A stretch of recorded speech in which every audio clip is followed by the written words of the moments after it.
पिछले एक साल में हमारी इस्टेब्लिशमेंट और सियासी पार्टीज़ ऐसा एक्सपोज हुई हैं ना, जितना कोई नहीं हुआ है। और जिनको लग रहा है कि एक्सपोज हो रहा था ना, जिनको लग रहा था कि एक्सपोज हो रहे हैं तो क्या हो जाएगा, होने दो, हमने जो करना है हम करेंगे। तो अब बताएं क्या कर रहे हैं आप।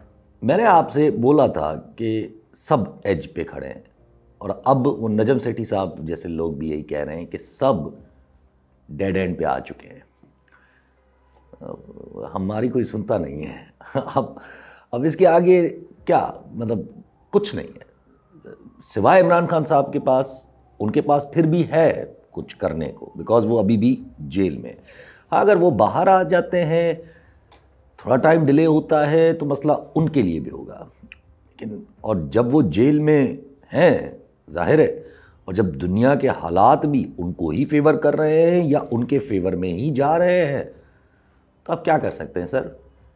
यही मैं एक साल पहले से सवाल करता आ रहा था, लेकिन जाहिर है लगे हुए थे हर कोई। और इसीलिए मैंने लास्ट टाइम भी आपको कहा कि अब गलती की भी गुंजाइश नहीं है, क्योंकि अब ऑलरेडी लेट हो चुका है। खान साहब डील का तासुर नहीं देना चाहते, इस्टेब्लिशमेंट कंसीड होने का तासुर नहीं देना चाहती, इस्टेब्लिशमेंट ये भी तासुर नहीं देना चाहती कि नून लीग वालों से हम हाथ निकालने जा रहे हैं, क्योंकि जितना जल्दी इवेंचुअली तो शायद हाथ ही निकाले, क्योंकि और कुछ तो मुझे समझ नहीं आ रहा है। अदरवाइज तो फिर बिल्कुल ही कंसीड करना पड़ जाएगा, लेकिन हाथ धोखा निकाल के धोखा देने के अलावा और कोई रास्ता समझ नहीं आ रहा।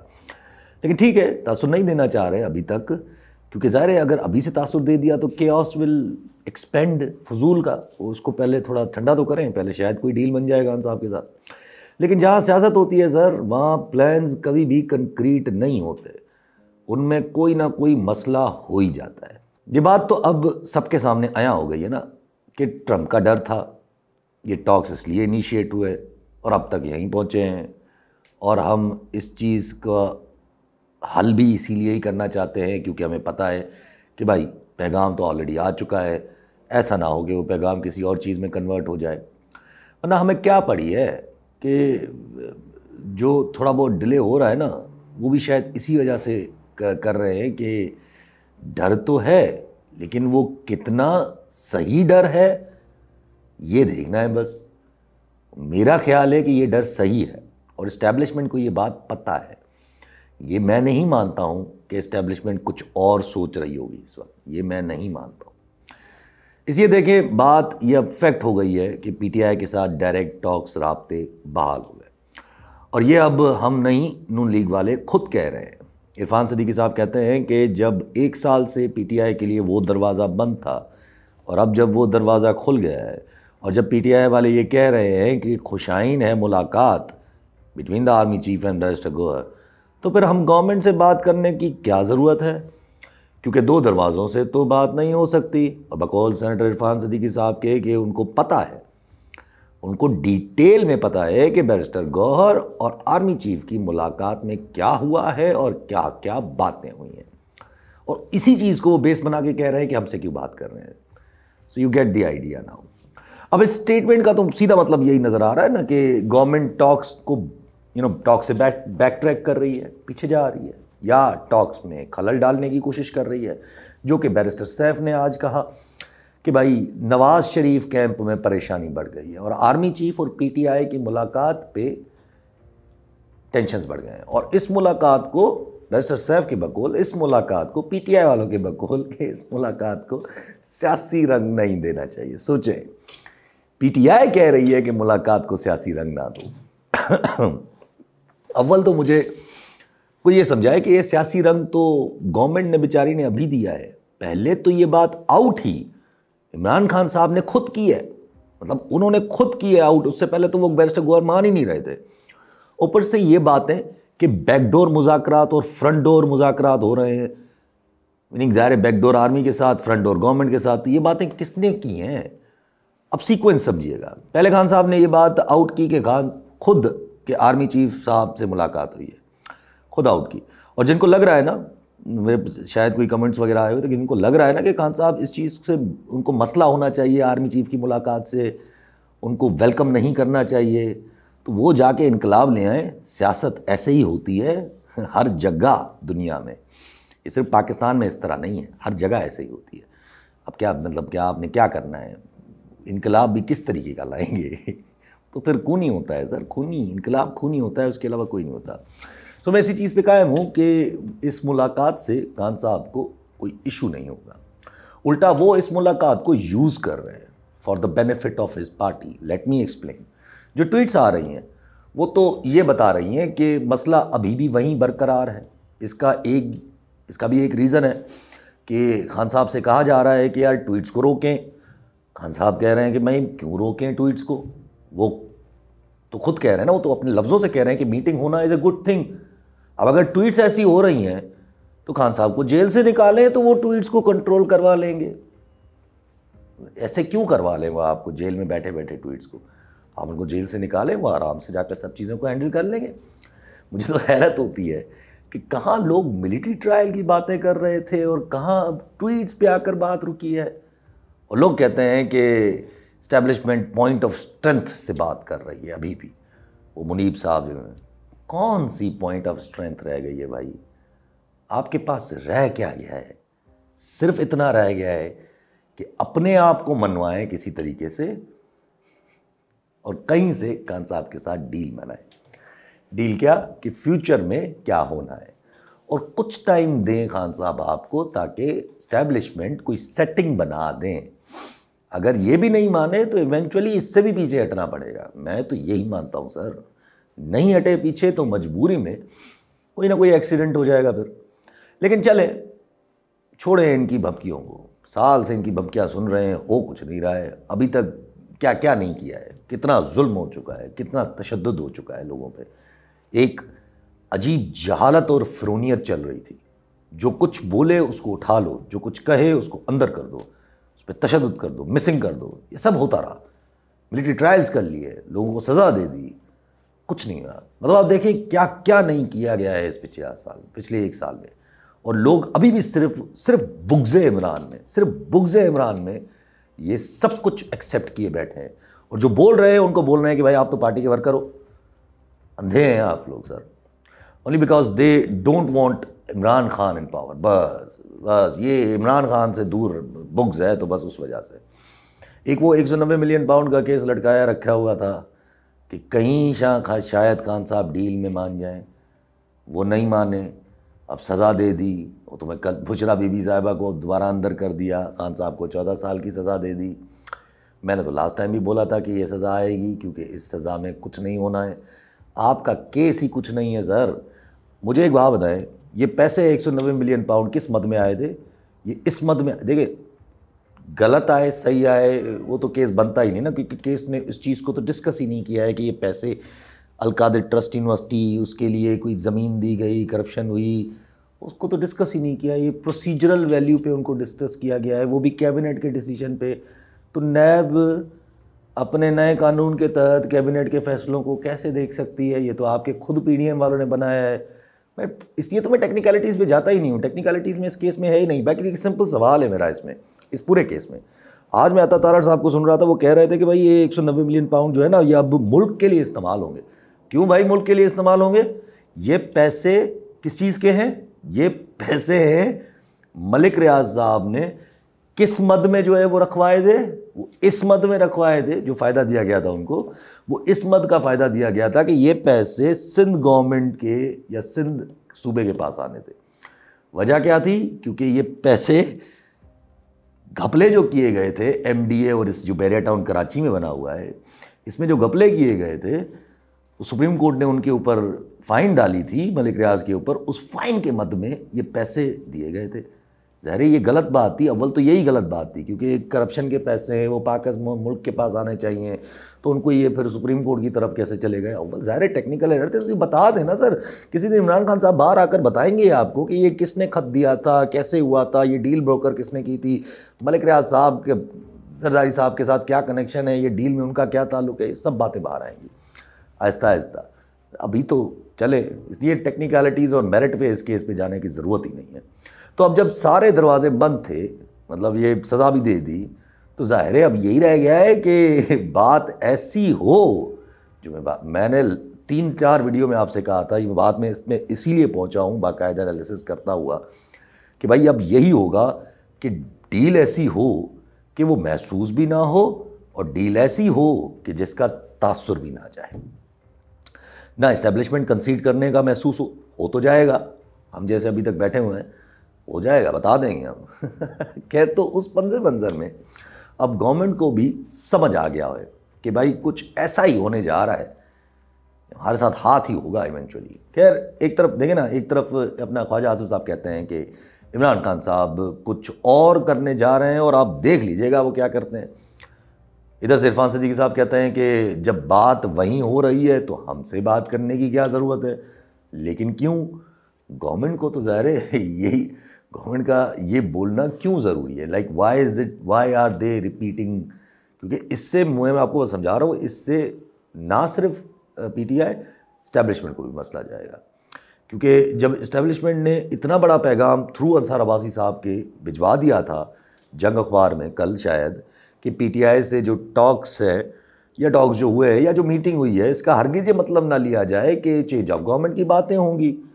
लेकिन जैसे मैंने लास्ट टाइम कहा था कि अगर इस्टेब्लिशमेंट और पीटीआई के राब्ते बहाल हुए तो इसका मतलब ऑलरेडी यही है कि इस्टेब्लिशमेंट पीछे हटी है।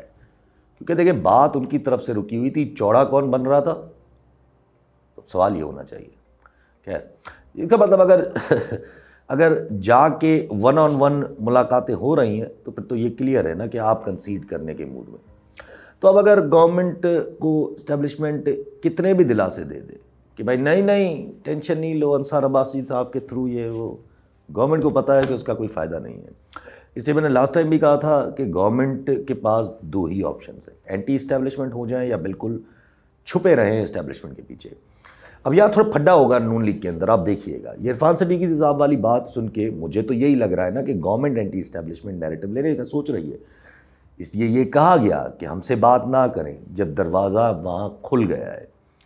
लेकिन ये ज़रा आते हैं इस पर कि ये क्यों नून लीग के अंदर भी मसला गिरा, क्योंकि देखिए ये बात सिर्फ पीटीआई के लिए नहीं, अव्वल तो ये बात इस्टेब्लिशमेंट के लिए भी मसला करेगी। क्योंकि इस्टेब्लिशमेंट को ये पैगाम जा रहा है कि देखें अब इनसे बात कर रहे हैं ना तो खुद ही कर लें फिर इनके साथ बात, हमें बीच में ना लाए। और इस्टेब्लिशमेंट तो चाहेगी हर हाल में कि गवर्नमेंट बीच में रहे, ताकि ऐसा ना हो कि ये फील हो कि इस्टेब्लिशमेंट खुद डील करके भी, या खुद डील करके भी, इस्टेब्लिशमेंट तो बहुत बड़ी चीज़ है ना, वो खुद डील करके भी हर बात तस्लीम कर रही है खान साहब की। लेकिन अगर गवर्नमेंट टॉक से पुल आउट करने की बातें करेगी तो इस्टेब्लिशमेंट और गवर्नमेंट के बीच में मसले बढ़ेंगे। देखें, for the first time after a long time हमने गवर्नमेंट की तरफ से ये सुना कि हम अलग हैं और इस्टेब्लिशमेंट अलग है, वरना तो हमेशा एक पेज पे थे। अभी तो शहबाज शरीफ साहब एक पेज की बातें कर रहे थे। इसलिए मैंने कहा कि नून लीग के अंदर ही मसला होगा, क्योंकि ये बात जो की है उन्होंने, इरफान सिद्दीकी साहब ने, ये बात नवाज शरीफ साहब के कहने पे की है। लेकिन इरफान सिद्दीकी साहब की बात से दोनों अलग अलग दिखाई दिए थे ना, इस्टेब्लिशमेंट अलग है, अगर बात उनसे कर रहे हो तो हमसे ज़रूरत नहीं, मतलब अलग अलग है। और शायद खान साहब का मकसद भी यही था, मुलाकात वाली न्यूज़ आउट करने का, कि गवर्नमेंट और इस्टेब्लिशमेंट के बीच में ट्रस्ट डेफिसिट डेवलप हो। इसी वजह से मैंने कहा कि खान साहब इस चीज़ को इस्तेमाल कर रहे हैं। एक चीज़ से कह रहे हैं वेरी गुड मीटिंग, अगली दूसरी वो ट्वीट्स कर रहे हैं जनरल याया खान वाली। अब यही होगा सर, जितना पीटीआई एस्टेब्लिशमेंट टॉक्स बनेंगे उतना गवर्नमेंट स्केप्टिकल होती जाएगी, क्योंकि उनको पता है कि जिस दिन वहाँ मामलात बन गए उस दिन हमारी उल्टी गिनती शुरू। सो इन अ नटशेल, अब ऑप्शन एक्सप्लोर होंगे, और वो ऑप्शंस जो मैं 6 महीने पहले से देता आ रहा था, अब इन ऑप्शंस पे काम होगा। जब तासुर खान साहब डील का नहीं देना चाहते तो फिर सज़ाएं आती रहेंगी, मतलब सज़ाएं आती रहेंगी, मसले होते रहेंगे, कर लें। ज़ाहिर है अपर जुडिशरी से यह सारी चीज़ें क्लियर होंगी, क्योंकि अपर जुडिशरी को बहाल करना है इवेंचुअली। मुश्किलें बनती रहेंगी। जब इस्टेब्लिशमेंट कंसीड का तासुर नहीं देना चाहती तो इस्टेब्लिशमेंट ज़ाहिर है पीछे हटने का भी तासुर नहीं देगी। वो बोलते रहेंगे, उनके हवारी भी बोलते रहेंगे, ये टॉक्स इधर से उधर होते रहेंगे, सब चलते रहेगा। और फिर कोशिश होगी कि बीच में से कोई और क्रिएट की जाए चीज़ें और उसको रीज़न बनाया जाए। बाकी अगर खान साहब ज़िद पे अड़े रहे कि कमीशन तो लाजिम बनानी, तो फिर शायद पार्लिमानी कमीशन वगैरह भी बन जी जाए। लेकिन ये मेरे लिए इंतहाई सरप्राइजिंग होगा कि 9 मई पे कोई भी कमीशन बने। इंतहाई हैरानकुन चीज़ होगी ये। क्या क्या करें, जब एक बार आप कॉम्प्रोमाइजिंग पोजीशन में आते हो या आ जाते हो, वो भी ताकतवर के सामने, तो फिर बात ख़त्म हो जाती है सर। पीडीएम वालों का हाल देखें ना, वो किस तरह जब आपके साथ कॉम्प्रोमाइजिंग पोजीशन में आए। इस तरह अगर इस्टेब्लिशमेंट इमरान खान के सामने कॉम्प्रोमाइजिंग पोजीशन में आएगी तो फिर उनकी भी बात इसी तरह ख़त्म होती जाएगी। एनीवेज, सो अब शायद ग्रैंड अपोजिशन वाली कहानी भी बाहर आएगी। शाहिद खाकान जो इतने दिनों से बाहर बैठे थे, वो अपोजिशन इत्तेहाद में शामिल हो जाते हैं। जमात इस्लामी, हाफिज़ नईम जो कल तक ताने मार रहे थे गाज़ा के हवाले से पीटीआई को, अब वो पीटीआई के सियासी कैदियों को रिहा करने की डिमांड्स कर रहे हैं। मौलाना फजल रहमान साहब की लैंग्वेज आप देख लें, वो ऐसा लग रहा है कि वो बस गिरेबान में हाथ डालने वाले, सख्त से सख्त होती जा रही है। और अचकज़ई साहब का ये कहना कि मौलाना भी इस इत्तेहाद को लीड करते मिलेंगे जब कहानी आगे बढ़ेगी। मौलाना तब मिलेंगे, मैंने हमेशा कहा है, अगर मौलाना मिल गए तो समझ जाएं कि ये प्लान एक्टिव हो चुका है। मौलाना वहीं के ही चलेंगे। अब ये वो बातें हैं जो मैं 6 महीने पहले से कर रहा हूँ। अब होश आ रहा है। जाहिर है उस वक्त हर कोई डिनाइल में था और अब भी बहुत सारे हजरात डिनाइल में हैं। इनका डिनाइल एक्सीडेंट से ही शायद टूटेगा या शॉक लगेगा कि ये क्या कर दिया इस्टेब्लिशमेंट ने, हमें किस लाइन में लगाया हुआ है और ख़ुद कहाँ निकल गए हैं। मतलब क्या बोलूँ अब मैं, मुनीफ फ़ारूकी साहब, गरीदा फ़ारूकी साहबा बेचारे अब मिन्नतों पे आ गए हैं कि ऐसा नैरेटिव तो ना बनाए सर कि अल कादिर ट्रस्ट का नाम आया तो मज़हब कार्ड भी आ गया। लेकिन सर जी, ये मज़हब कार्ड पीटीआई ने नहीं बल्कि बीबी मरियम ने ही शुरू किया है। जब उन्होंने ये कहा कि पढ़ाई होगी अब अल कादिर यूनिवर्सिटी में, जादू टोना नहीं सिखाया जाएगा, तो इसका क्या मतलब है। अब ये लैंग्वेज एक सूबे की चीफ मिनिस्टर की है और दूसरों को बैठ के दर्स दे रही होती हैं मैडम। इस्लाम के नाम से ही यूनिवर्सिटी की बुनियाद रखी थी, याद आ रहा है ना, और किस फ़िरके के नाम से रखी गई थी ये भी। खैर अब मैं इन डिटेल्स में नहीं जाना चाहता। खैर, अब जादू टोना कहाँ से आ गया। Do you think that will sit well with the religious sentiment of the people. खैर, literally it's so pathetic from both sides, PTI and government, कि वो मज़हब ले आए हैं इस चीज़ में। बट करें तो करें क्या सर जी, आप भोंडे केसेस बनाएंगे और फिर एक्सपेक्ट करेंगे कि लोग आगे से चुप रहेंगे और ऐसे नैरेटिव्स नहीं बनेंगे। ज़ाहिर है आपको ऐसे नैरेटिव्स ही मिलेंगे। अब अगर तो खान साहब और इस्टेब्लिशमेंट के बीच में डील होगी भी तो वो अब दिखाई नहीं दी जाएगी। कोशिश की जाएगी कि दिखाई ना दी जाए, लेकिन अगर वो डील, क्योंकि ज़ाहिर है वो डील इक्वल टर्म्स की होती है, वरना तो इस्टेब्लिशमेंट ऐलान करके अब डील करवाएगी। अगर खान साहब कुछ मान जाते तो वो तो किसी चीज़ पे नहीं माने ना।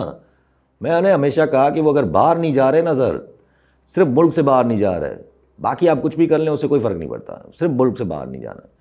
और अब देखिए, और अलमिया ये है कि नून लीग और पीपल्स पार्टी जानते हुए भी इस चीज़ को एक्सपोज नहीं कर पाएंगे, जानते हुए भी कि ये डील हो रही है, लेकिन एक्सपोज नहीं कर पाएंगे क्योंकि उनको डर है शहबाज शरीफ। इसलिए मैंने कहा कि नून लीग में अब मसले होंगे। हाँ, नवाज़ और शहबाज ऐसी चीज़ नहीं है। आप नवाज़ कैंप से मसला होता हुआ देखेंगे। इरफान सिद्दीकी वाली ट्वीट भी, ये भी नवाज़ कैंप से ही उठी हुई है, क्योंकि नवाज़ ही वाहिद है, नवाज़ शरीफ ही वाहिद है जो नून लीग में फिर भी थोड़ी बहुत अवामी सियासत करने का थोड़ा बहुत शौक़ रखते हैं। अब शायद मूड भी यही है कि नवाज़ का भले इस्टेब्लिशमेंट खुद डील करे खान साहब के साथ। नवाज शरीफ तो चाहेंगे ना कि खुद डील करें, तो वो देखें फिर आपके साथ क्या क्या करते हैं तो इनकी सेटिंग बने जैसे ही पीटीआई और इनकी, ताकि फिर नवाज शरीफ जो है वो वापस नारा जो है वो बुलंद करें, कभी ना कभी वोट को इज्जत दोगा। वो फ़िलहाल तो नहीं होना ना, लंबी कहानियाँ हैं, इसलिए फ़िलहाल इनकलाबी कोई भी नहीं है। खान साहब को भी इस चीज़ का बखूबी अंदाज़ा है कि इस्टेब्लिशमेंट जैसे पहले यूज़ कर चुकी है वो दोबारा भी यूज़ कर सकती है। सो वो बड़े मोहतात अंदाज में एक तरफ से तारीफ़ें और दूसरी तरफ से मुक्के मारे जा रहे हैं। और इस्टेब्लिशमेंट को भी अंदाज़ा है कि अगर डायरेक्ट डील की तो खान साहब बहुत कुछ मांग लेंगे और एक्सपोज भी कर देंगे और मजाक भी उड़ाएंगे। तो स्पेशली जहाँ आके इस्टेब्लिशमेंट इस वक्त खड़ी है, जहाँ इंटरनेशनल हालात मजबूर करते जाएंगे। By the way, completely of the topic एक बात है कि वो ये है कि जो गाज़ा डील हुई है इसमें इसराइल के अपने वज़ीर आज़म के ख़िलाफ़ हो गए हैं लोग, इस्तीफ़ा भी शुरू हो गए। मैंने आपको काफ़ी टाइम पहले अमेरिकन इलेक्शंस वाली वीडियो में, शायद उससे ही पहले भी एक बात बोली थी कि ट्रंप आएगा तो वो इस बार इसराइल को भी थोड़ा टाइट करेगा। इस गाज़ा वाली जंग में इसराइल ने बहुत एक्सपोज किया है, बहुत आंखें दिखाई हैं अमेरिका को। अमेरिका के जो बिज़नेस लॉबिंग है, ये जो ट्रंप को लाए हैं, जिनको असल जो लोग हैं वो ये चीज़ बर्दाश्त नहीं करते कि कोई टुच्चा कंट्री भले ही हमारा उसको हमारे टुकड़ों पे पला हुआ और हमें आके दिखा रहा है। आपको देखिएगा, अब देखिएगा, अब ये चीज़ नज़र आएगी, ये नेतन्याहू की नौकरी भी खाएगी ये चीज़। खैर, बैक टू द टॉपिक। जब इंटरनेशनल हालात वाज़े हैं कि मजबूर करेंगे, इसलिए इस्टेब्लिशमेंट हर हाल में चाहेगी कि यार बात तो बन जाए यार। फिर वो बात सिर्फ इतनी बने कि कुछ टाइम दो, सेटिंग हम खुद ही बना देते हैं तुम्हारे लिए, मतलब कुछ ना कुछ कर लेते हैं, तुम थोड़ा बस हमें, यानी निज़ाम छोड़ो, मिस्टर निज़ाम को मान लो। और जिस दिन ये डील बन गई ना, उस दिन फिर वो कहते हैं ना कि मौलाना भी मिल जाएंगे और फिर ऑपोजिशन जमातों का रोल भी बढ़ जाएगा और फिर कोर्ट्स भी आप देख लीजिएगा किस तरह रिएक्ट करती हैं। आप खुद सोचें ना कि शाहिद खाकान को कोई तो इन्फॉर्मेशन होगी ना, या कुछ तो पता होगा, या कुछ तो हवा आई होगी ना, जो इतने दिन दूर रहकर भी अब जाके अपोजिशन अलायंस में ज्वाइन कर लिया, वो भी सज़ा आने के बाद। सब्र करें सर, अभी कतारें लगेंगी, कतारें। मैं तो कहता हूँ कि एक दिन बाहर आ गए तो वो तो फिर कतारें लगेंगी बनी गाला के बाद। अब बस देखना है कि पहली आवाज़ 26 अमेंडमेंट के हवाले से उभरती है या कुछ और बीच में आ जाता है।